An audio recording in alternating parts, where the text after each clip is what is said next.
Good morning. Today we'll be talking about eating for a healthier tomorrow. Good morning, Ademiju and Sherese. It's a pleasure to have both of you on the program today. This is the World Nutrition Week, and so we're going to focus on food. And as you know, Socrates said, "Let food be thy medicine."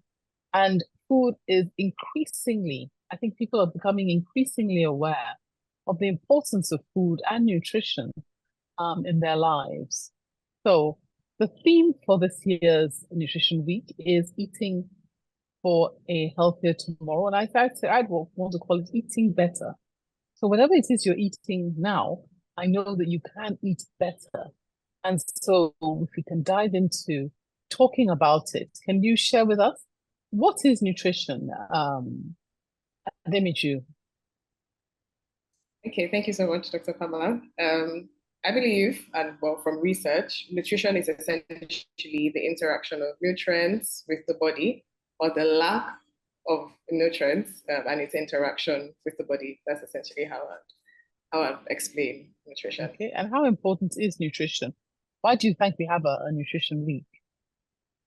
It's important because nutrition affects it affects our daily lives. It affects how we thrive. In our lives, it affects our health. It affects our productivity, which is something that is essential, especially as we grow in our work, in our interaction with people, reproductivity, and just all the general aspects of life. Nutrition is essentially important for everything that we do. Do you want to add anything to this, Sherese? Yes, thank you. Good morning, and thank you for having us on. Of course, nutrition is nourishment, it's for health, it's for growth, and you're looking at your main groups of the fats, the proteins, the carbs, the vitamins, the minerals, and the fiber. So essentially everything coming together and working in harmony for the body. Okay, so when we come now to this World Nutrition Week, what are your thoughts? Why do you think it's important that everybody should, key into this each issue of eating? As I said, even though it says eating for a healthier tomorrow, I say eating better for a healthier tomorrow. Why should they key into this? Is that for me, Yes. Doctor? Okay. All right. Definitely for longevity, quality of life, for overall wellness. And this includes like your mental health, your physical health. And of course, as our co-nutritionist mentioned, for productivity, just overall well-being and educating the population on the importance of this nourishing of your body. Okay, so if we can dive straight into this, Ademiju, can you tell us what you consider the most important things that any individual should know about nutrition and how to eat for a healthier tomorrow? One thing, or one important thing that I would say is that nutrition is essentially personal to you, because it really talks about your own well-being, like Sherese has said, talks about your own well-being, your own quality of life, and it's something that you need to focus on. So rather than having it be a treatment plan, maybe for something in advance, you're looking at it as a preventative measure to ensure that you're not at risk of certain diseases, you're not at risk of certain medical conditions that could happen as the result of you not prioritizing your nutrition properly or prioritizing your health, essentially. No, so I think that's very key. So we're talking about prevention. So we're talking about living longer. We're talking about a healthier tomorrow, not just living longer, but also living healthier. How do we use food to make sure that we live a healthier and better life? And so you're saying, can you give us some examples of the way you think people should start thinking if they haven't thought about it before? They should start thinking about food. Okay, so in terms of nutrition is, it's a wide range. So now we're talking about diet. So let's talk about or focus on diet. So like Sherese said, you're talking about your fats, your protein, your nutrients. You want to ensure that you're eating a balanced diet. We've been taught, in elementary school, there are 6 classes of food, the carbs, the fiber, the protein, I mean, we all know what the 6 classes of food are. So essentially prioritizing that to ensure that you're getting in nutrients that help improve the quality of your life. Say, for instance, you are a woman of childbearing age, iron and folic acid are very essential for, for your body to function properly and for you to be able to carry a child full term. You need fiber for, your digestive system to work properly. So that's in terms of diet. In terms of lifestyle, we're talking about exercise to ensure that your muscles are preserved, your bone health is preserved. So when you get older, you're not at risk of fracture, you're not at risk of, diseases that are associated with, old age, especially in women. We're talking about your mental health, which is also, in a way, also related to nutrition as well. You're making sure that you're in a good state of mind, because in a good state of mind, you're able to take care of your body, you're able to take care of your health in optimal capacity. Okay, so if I can then turn to you, Sherese, to say, can you give some practical, easy ways for people to do what it is that Ademiju has been talking about? What are the simple things that you could tell to anyone? Obviously there are different kinds of people. So we can be talking to a younger person or talking to an older person who wants to sort of optimize their health. Can you give some practical points? Yes, absolutely. So some practical tips would be increasing your water intake, starting your water in the morning, having that special water bottle with you so you remember to drink your water, increasing your vegetables at each meal. And it could be simple as cucumbers or just having some vegetable soups. Also walking after eating. So helping your metabolism, helping your digestive system. And I find that that's key for many people. After they finish eating, just go for a 10-minute walk. And then also not eating late at night, going to bed on time. So spacing your time for your food, maybe about 3 hours, give it that time to digest before you actually go to bed. And when we talk about long life, because people are talking more about longevity now, it's really a big thing, particularly internationally. And we in Nigeria don't want to be left behind. Even though we are left behind, we've got an appalling life expectancy, actually.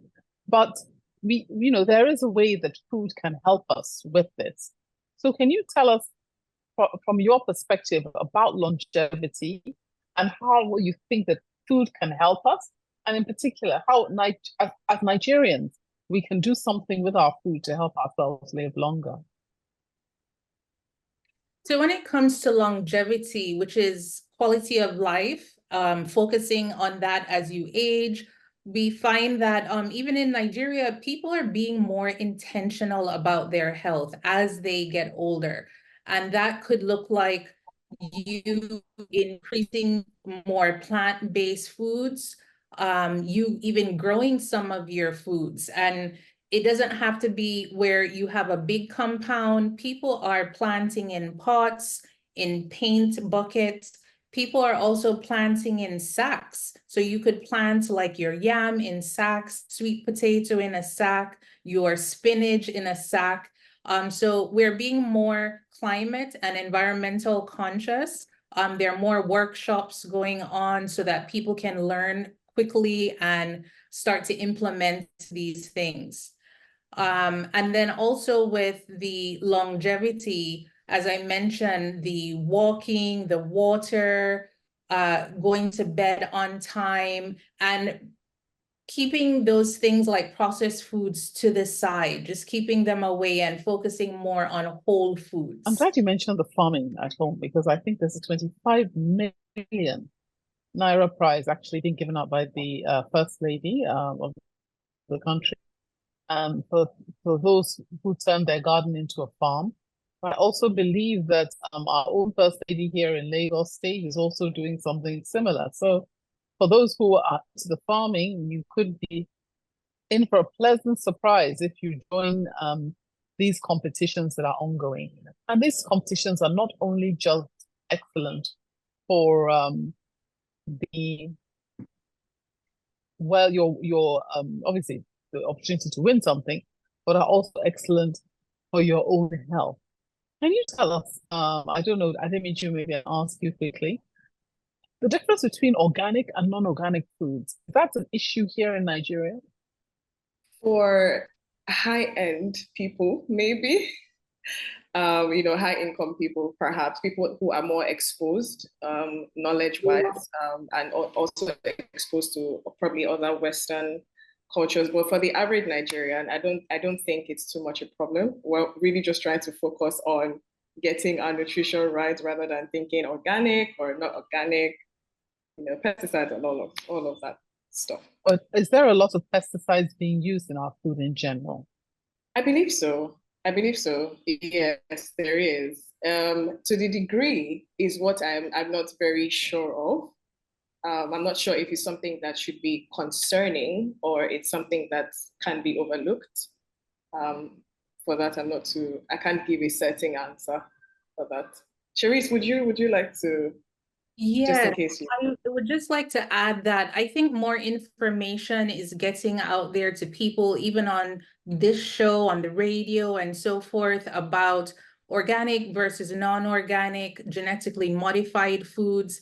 And I think people are aware and see the taste and how things look now. For example, plantain tastes different, at least the Lagos plantain tastes different from the village plantain.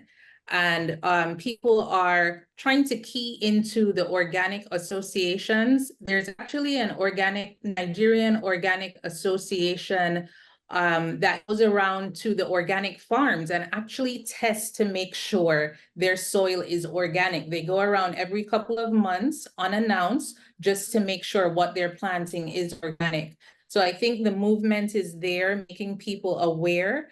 And of course, as I mentioned, the workshops, there are certain places on the mainland, on the island, that all they do is gather the organic farmers, and people will come once a week, sometimes once every couple of weeks, to buy their produce. And what we're concerned about is the glyphosate. We're concerned about the herbicides, pesticides, insecticides, and how they actually mess with your gut health. So people who are taking in these non-organic foods or genetically modified foods, some of them are having symptoms of gut health issues. Yeah. That's important to know. Thank you very much. Now, going back to what we were talking about, people talk about seasonality of food. And I think I'm still quite happy to note that, food is still quite seasonal in Nigeria.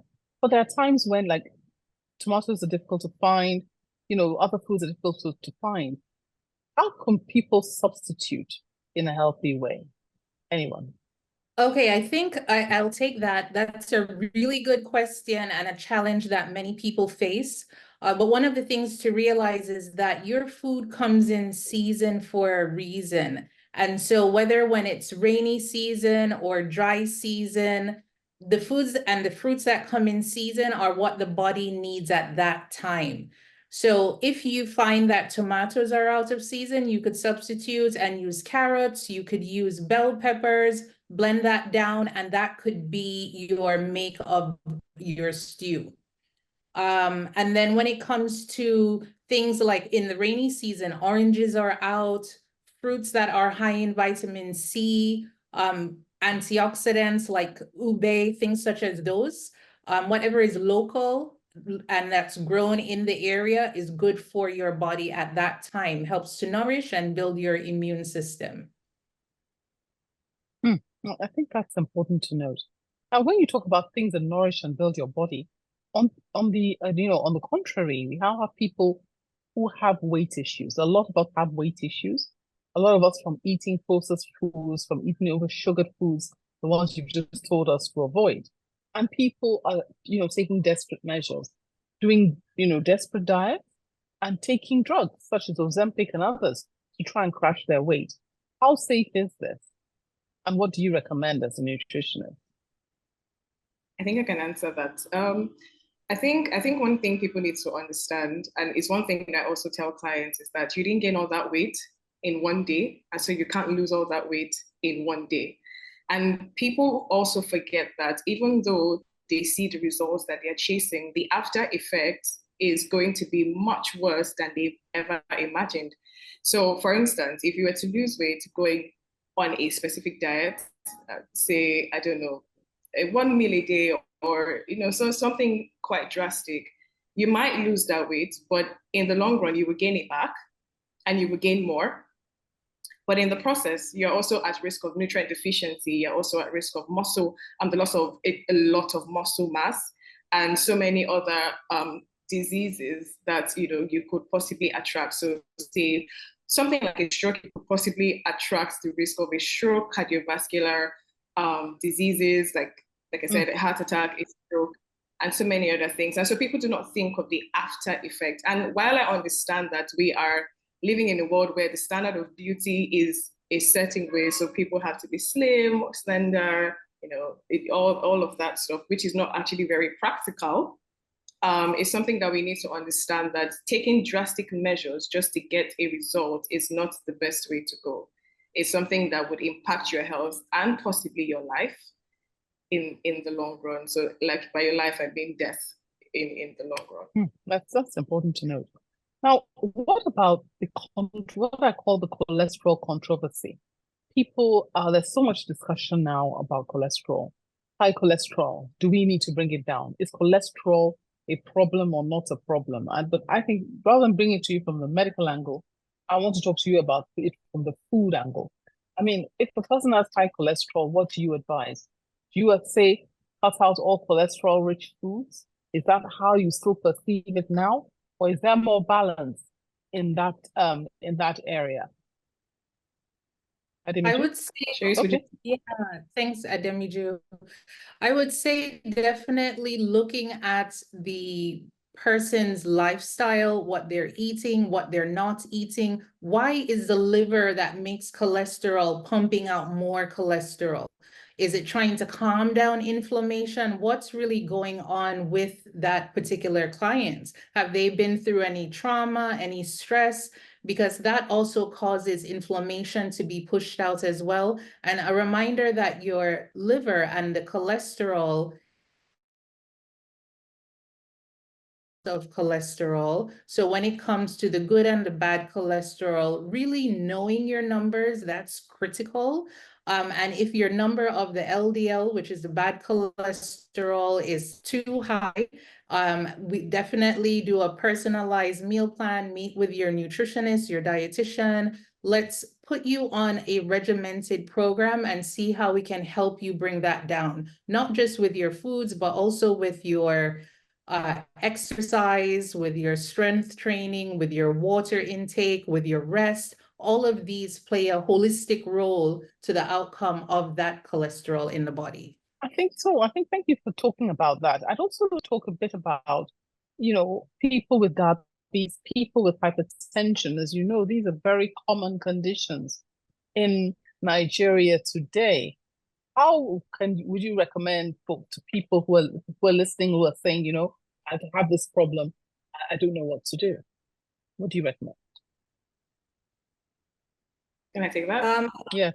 Okay, go ahead. No, Sherese, you can go. I think I'll just go after you. Oh, okay. Yes, I was about to say, just as Ademiju mentioned about one size does not fit all, looking at that client as an individual, whether it's diabetes or heart disease, what got them to that point? How long have they had it? What are the numbers looking like? And what is the meals around their day? What does that look like as well? So that we can customize their meal plan for them. And so when you go to your nutritionist, she's also, or he is also following you through. You're sending your numbers to them, what food is really affecting the blood sugar, because as we know, different foods affect people in different ways. So everything is like very customized when it comes to people who have diabetes, heart disease, because everyone's case really is different. Thank you. I think that's very important. I don't know if Ademiju wants to emphasize on that, the issue of when you need a nutritionist. Can you talk about that? I think you need, I would say that you need a nutritionist almost every time, not someone to particularly depend on. but someone to essentially guide you, especially like she said, like Sherese said, if you already have a certain history of a lifestyle, or say you have a family history, it's something that they need to guide you on, something that you need to be, it's something that has to be explained to you in a way that you would understand, in a way that applies to your current situation. So I believe that if you're someone who just got a diagnosis of type 2 diabetes, for example, or hypertension, you would want to consult a nutritionist to know what he or she thinks, and if he or she is, capable of helping you in that instance, or a dietitian. Well, that's very, very important. But the reality is that not enough nutritionists and dietitians, and a lot of people can't afford it. They can barely even afford food to eat in today's world. So practically speaking, what do? They may be listening to this program now. They barely have enough money to take them to the end of the month in terms of food. We keep talking about eating vegetables, eating this and that, and we're looking at people who really are, in dire straits. I mean, what do we do? How do we talk to them? How do we help them?